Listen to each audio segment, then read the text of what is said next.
Hello viewers, இது திரைச்சாரல். இன்னைக்கு நம்ம இந்த வீடியோவில் எதை பற்றி பார்க்க போகிறோம்னு சொன்னால், முரசொலி மாறன் தயாரித்த படங்கள் அப்படிங்கிற விவரத்தை இப்போ நம்ம இந்த வீடியோவில் பார்க்க போகிறோம்.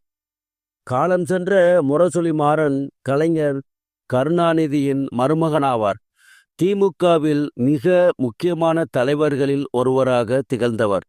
இப்போது முரசொலி மாறன் தயாரித்த படங்களை பற்றிய விவரங்களை பார்ப்போம்.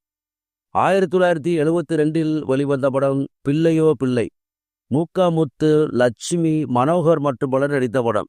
கிருஷ்ணன் பஞ்சு இயக்கிய படம். கலைஞர் கருணாநிதி வசனம் எழுதிய படம். இந்த படம் ஓரளவு நன்றாகவே ஓடியது. 100 நாள் கூட ஓடியிருக்கலாம். பாடல்கள் நன்றாக இருக்கும். இசை MS விஸ்வநாதன். அடுத்து 1967 வெளிவந்த படம் வாலிப விருந்து. ரவிச்சந்திரன், பாரதி மற்றும் பலர் நடித்த படம். இந்த படத்தை முரசொலி மாறன் தயாரித்ததோடு அந்த படத்தை இயக்கியும் உள்ளார். வசனம் கலைஞர் கருணாநிதி. இந்த படம் சுமாராக ஓடியது. அடுத்து 1966 வெளிவந்த படம் மறக்க முடியுமா.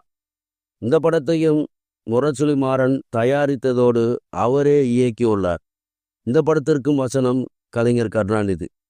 இந்த படத்தில் SSR, முத்துராமன், தேவிகா மற்றும் பலர் நடித்த படம். இந்த படமும் ஓரளவு நன்றாகவே ஓடியது. இந்த படத்திற்கு இசை TK ராமமூர்த்தி. இந்த படத்தில் இடம்பெற்ற காகித ஓடம் கடலலை மீது போவது போலே மூவரும் போவோம் என்ற சூப்பர் ஹிட் பாடல் இந்த படத்தில் மறக்க முடியாத பாடலாகும்.